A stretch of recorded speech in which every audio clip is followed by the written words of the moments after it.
Hello class, this is Professor D, and it is February 2nd, 2014, live from Brooklyn, New York.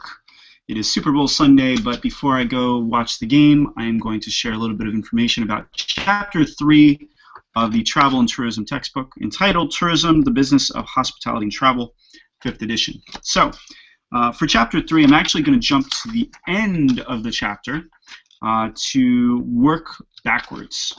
So you have this chapter that is dedicated to service, to quality, and some of the discussion questions I think are helpful to really frame the chapter. Okay, so the first question is, describe how services are different from goods. Services are different from goods in the sense that a good is tangible. You keep it, you hold it, you do all these things. Service, in my mind, is something that is variable depending on who's delivering it. So for instance, if John and Judy and Sal and Rahid all hand me a burger, the burger, well, that's probably not a great example, but or a television, a Samsung 51-inch plasma TV, 1080p, if they each hand me the television, the big box, that TV is going to be the same as a product. Okay, it is going to be the same as a good, rather. Now, if each of them is wait staff in a restaurant, they each have the ability of delivering service in a different way. And they could all work in the same restaurant. And I may like Rahid's service much more than the others. Because of the way that he connects with me, the way that he smiles, the way that he asks questions and provides information. So services are different in that respect. It's hard sometimes to wrap your head around the level of service that you receive because oftentimes it's inconsistent. Now, if you have good training, you should have consistent service.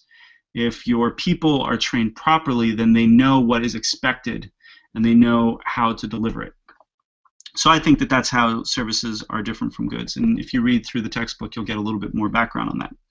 Number 2 is define quality using the many meanings the word can have. So quality is different to different people because we all have this different background of what quality is. It's based on our previous experiences.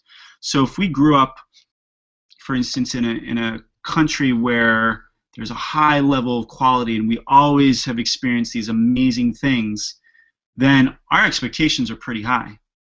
If we have grown up with nothing but shabby this and that, you know, quality, we're pretty loose about the concept. You know, somebody delivers something to us that's okay, we may think is great. So it all has to do with our experiences, about what we're used to. Quality is also a matter of definition. So for instance, an executive chef is going to have a specific idea of what quality is in terms of the plates that come out of the kitchen. And they need to all be at a certain level before they even leave the kitchen. Another chef, for instance, in a place that doesn't really care so much about quality in some respects, they will let anything go out of the kitchen and whatever, you know, they're going to eat it. Doesn't matter. Quality is quality. Quality is whatever I say it is, kind of thing. So it's kind of a very lax approach to quality. So that's my thought on that. Number 3, it says explain why the quality of tourism services is harder to define and manage than the quality of hard goods. I think there's just so many moving parts to what is delivered in tourism services. There's so many people that impact what you're delivering. For instance, a hotel room, you're depending on so many different people to make sure that that experience is amazing. For instance, the people that prepare the room, housekeeping. They may have a certain responsibility in terms of prepping the room, making the bed, cleaning the bathroom, etc. And they can do all of that, but the person who may be responsible for stocking the minibar can also have an impact. There's also the person who's responsible for the in-room electronics, making sure that the TVs work and making sure that the menu works on the television so that when you want to order room service through the TV, that works. Making sure that you can check out using the TV by accessing your folio. There's all these different people that are responsible for making sure that that room is tip-top. Plus, you have the people that are walking the guests to the room. You have people that are delivering things to the room. You have the people that are preparing the food for in-room dining. They mess up a steak, and the whole experience is for naught. Or you have the person that was in the room before the last person who smoked in the room, and you know, if I walk into a room where it smells a little smoky, I'm not exactly happy. So there's all these variables, which is very different than a specific product that somebody might have purchased. Say, for instance, I'll grab one of my bottles of olive oil. People buy this bottle of olive oil, whether they buy it from me online or they buy it in a grocery store, it's the same bottle. Now, it could be tampered with a little bit. If it's not kept at the right temperature, then the contents might not be that great. But there's a lot less flexibility or variance in terms of what that product is going to be.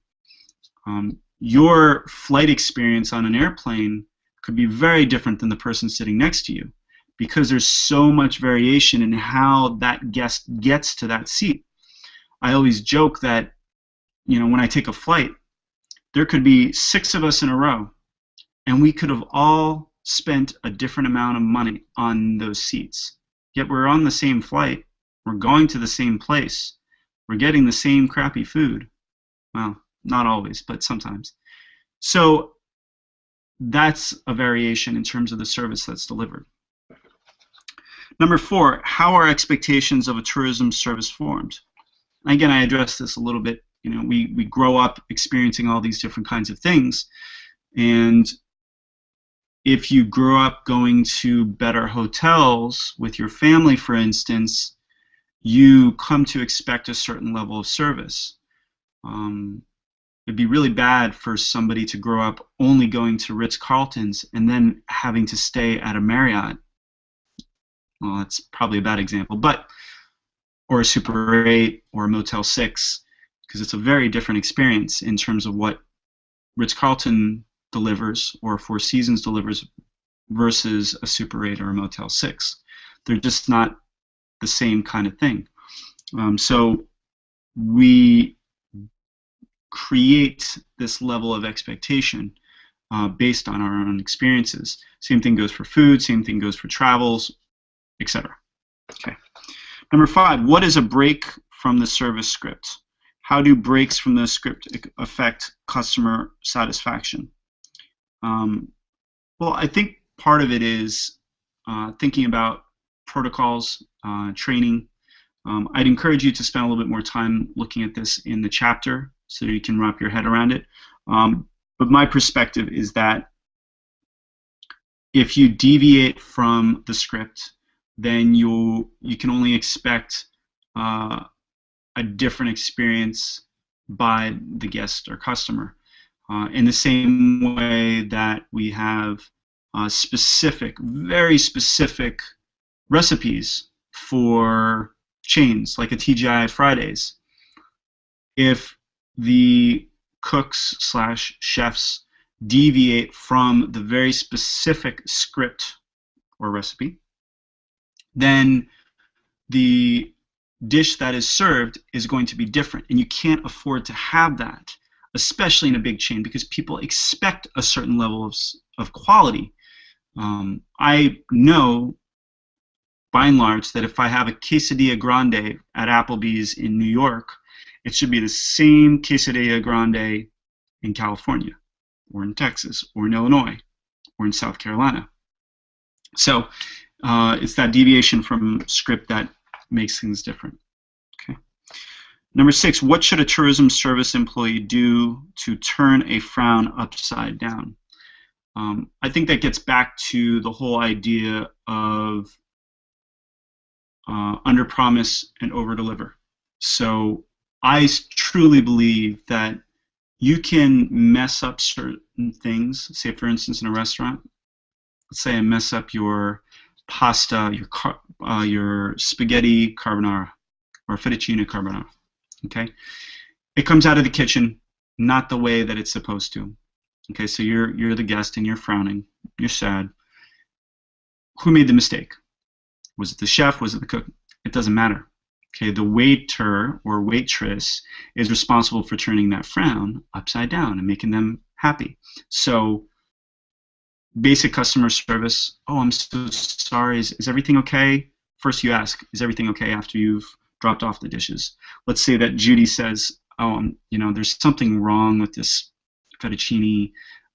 It's just really, really salty. Now, guests are sometimes afraid of sending food back because who knows what happens in the kitchen. But a good waiter or waitress is going to say, oh, I'm so sorry about that. Let me see what I can do real quick. I'll get you a new one right away. Okay, so you take the dish. Ultimately, pasta costs you nothing. Even if it was a steak, it's not as important as the satisfaction of the customer. Take the pasta back, do what you're going to do with it. Hopefully something is done with it properly. I hate to waste food, but this is hospitality and you have to take care of the customer. But make up a new dish, make sure that it's not over salted, and send it back out as quickly as you can. Take priority over other dishes that are being made and get that back out to the customer, because the customer doesn't want to eat at a different pace than the other people there at the table. So that's one way of turning the frown upside down. And it's not enough to just replace the dish because you've already inconvenienced the guest. You need to also upgrade them a little bit by saying, I'm sorry for your trouble. Can I offer you a cocktail? And if they say no to a cocktail, because not everybody drinks, offer them a complimentary dessert. If they say no, you can get them a gift card or a set of knife set, or an apron or a T-shirt or a hat. I don't know, whatever. Give them something comp on the house. It doesn't cost you anything compared to the smile and the story that can go from their lips to everybody else. They screwed up my pasta, but then they did all this great stuff. That is the opportunity to turn that frown upside down. Lastly, number 7, what can management do to ensure high quality service? I think it goes back to training. But first, pick the right people, train the right people, recognize them for good service that they do, and have conversations with them about what good service is, what quality is. We don't spend enough time training our staff, and as a result, they fall flat on their face sometimes. And sometimes we just hire people because there's bad hiring everywhere, and we see these resumes and they look great and they interview great, but that doesn't mean they're going to be great on the floor. So you have to keep your ears open. You have to pay attention.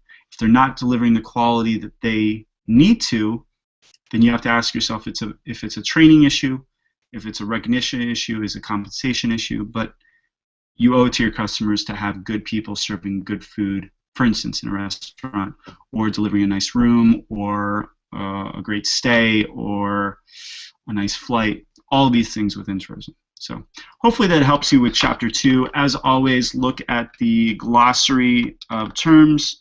You have all these different things that are in Chapter 3. Pay attention to the figures and the factoids, the FYIs, and that'll give you a little bit of information that will help you for this chapter. That's it for now. We'll see you soon.